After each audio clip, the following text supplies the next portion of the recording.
आपने एक चीज तो नोटिस की होगी, एक स्टूडेंट काफी मेहनत करता है, उस मेहनत करने के बाद में लगभग 10 से 12 घंटे पढ़ने के बावजूद भी एज कंपेयर्ड उसके कम मार्क्स आते हैं। वहीं एक स्टूडेंट 5 to 6 आवर की स्टडी करता है, 5 से 6 घंटे, और उसका इतना बेटर रिजल्ट आता है। वो किसकी वजह से? आपने कभी भी सोचा होगा कि उसकी समझ में तेज जो कंसेप्ट होते हैं वो उसकी समझ में जल्दी समझ में आ जाते हैं, वो फोकस और डेडिकेटेड तरीके से पढ़ता है।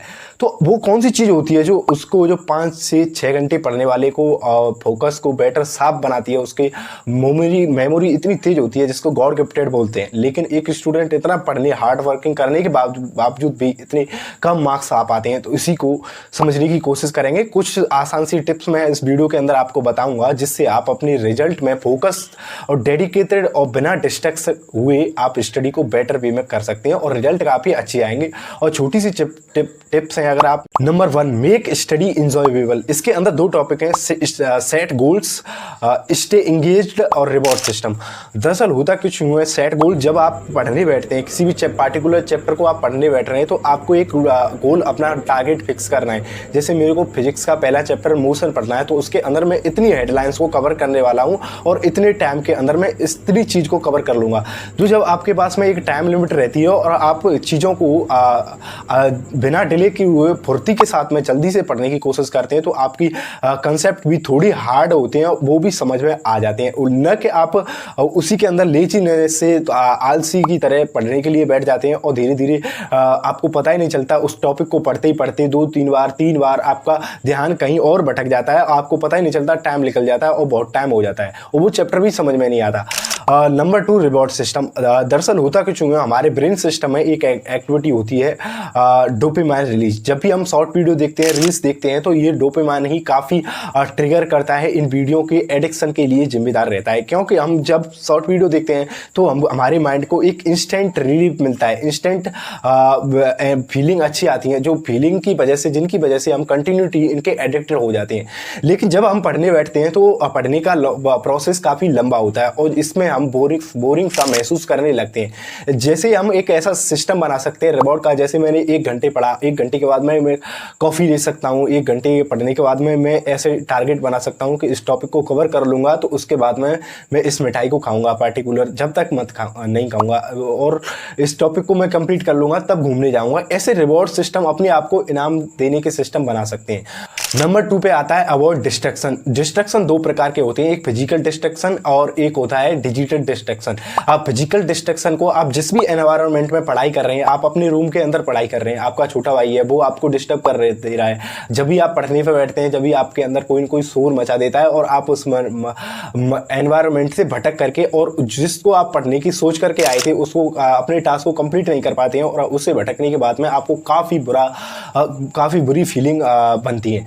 तो इससे बचने के लिए आप सभी से मना कर दीजिए, साइलेंट जोन में जाकर के एक अलग रूम के अंदर डेडिकेटेड तरीके से पढ़ाई कर सकते हैं, तब तक किसी की एंट्री नहीं होगी जब तक मैं पढ़ने के टाइम पे। और एक और प्रॉब्लम रहती है, जब भी दोस्त का कॉल आ जाता है आप भटक करके मैच खेलने चले जाते हैं, तो आप उस पार्टिकुलर चीज़ से भटक जाते हैं, तो ऐसा इस चीज़ों से बच सकते हैं। नंबर 2 होता है डिजिटल डिस्ट्रैक्शन। लेकिन जैसे टॉपिक का नाम सुन करके ही आपको समझ में आ रहा होगा, डिजिटल। आजकल के जो 4G का ज़माना आया है, जब से नेट सभी के पास में पहुंच चुका है, कोरोना के बाद में तो काफ़ी स्मार्टफोन सभी के पास होते हैं।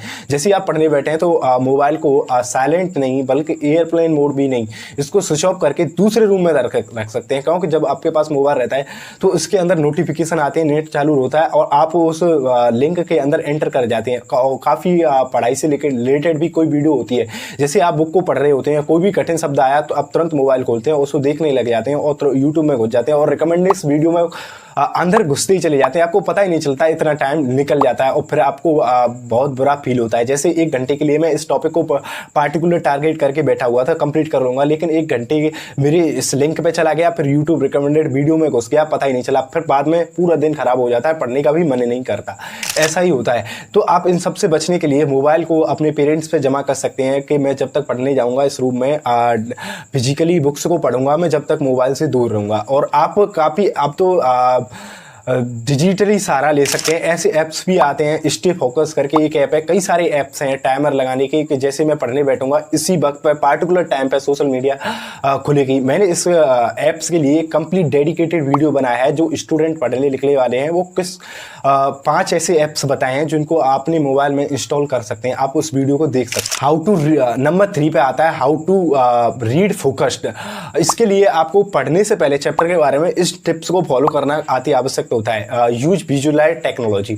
जब भी आप टेक्स्ट को किसी भी हेडिंग के अंदर, सब हेडिंग के अंदर उस टेक्स्ट को पढ़ते चले जाते हैं लेकिन आपको उनसे लिंक नहीं कर पाते, आपके वो टेक्स्ट समझ में भी नहीं आता। आप अपने माइंड में उसकी इमेज ऐसे टेक्स्ट के अंदर जो भी रोटेशन हो रहा है, जो भी एग्जांपल आ रहा है, उसकी तुरंत ही अपने माइंड में एक रफली सरफेस की इमेज बना सकते हैं। जैसे आप कनेक्टिविटी और एक उत्तेजना थी अंदर से एक ऐसी फीलिंग बनती है जिसको आप चीज़ों को जानने के लिए आगे की उत्सुक होते हैं और आपके अंदर एक लालसा सी उत्पन्न होती है। इसको आप चीज़ को करके देखिए, काफ़ी हेल्पफुल रहती हैं। एक होता है प्रीव्यू टेक्स्ट। आप पढ़ने से पहले एक चैप्टर को, आपको पार्टिकुलर चैप्टर को टारगेट करना है तो उसकी हेडिंग और सब हेडिंग और जो भी इटैलिक बोल्ड में जो टेक्स्ट हैं उनको एक बार लाइन पूरे चैप्टर के अंदर नज़र करके देख लीजिए। और मेरे हिसाब से तो मैं इस टेक्नोलॉजी को फॉलो करता था कि जिस भी चैप्टर को मैं पढ़ने जाता था उसके क्वेश्चन आंसर को पहले पढ़ लेता हूँ।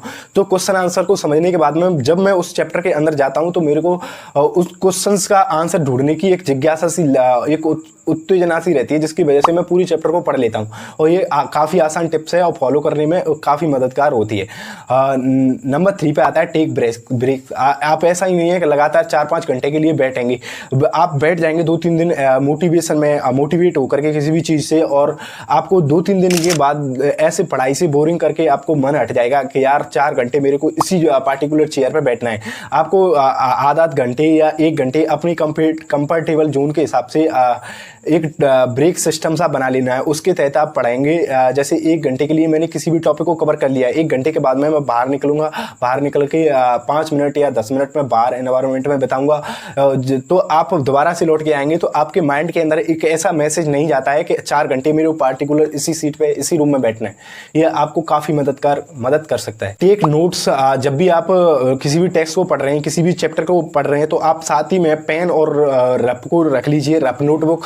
उसमें जो भी हार्ड वर्ड आ रहे हो उनको नोटिस करके उसमें लिख दीजिए। यानी ऐसा मत करना कि आपने फ़ोन बगल में ही रख लिया और उनको आप फ़ोन पे कोई भी डाउट आ रहा है, कोई भी क्वेश्चन समझ में नहीं आ रहा है, उसको समझने से पहले आप फ़ोन पे टाइप करके देख रहे हैं कि इसका मतलब क्या है, तो आप उसी में फंसे रह जाओगे। और जो चैप्टर है ना जिसको 2 घंटे के अंदर आप खत्म कर सकते थे उसको 5 घंटे लग जाएंगे। लेकिन जो क्वेश्चन आएंगे उनको एक रफ नोटबुक में लिख लेना है और जब भी चैप्टर खत्म हो जाए तो उसके बाद उन जो हार्ड वर्ड थे, जो भी हार्ड टॉपिक्स थे, जो टॉपिक्स आपकी समझ में नहीं आया है तो उसको बाद में सर्च करिएगा। बाद में सर्च करने से आपको उस चैप्टर की कनेक्टिविटी अच्छी हो जाती है। जय हिंद। आपको कैसी लगी ये टिप्स कमेंट सेक्शन में बता ही सकते हैं।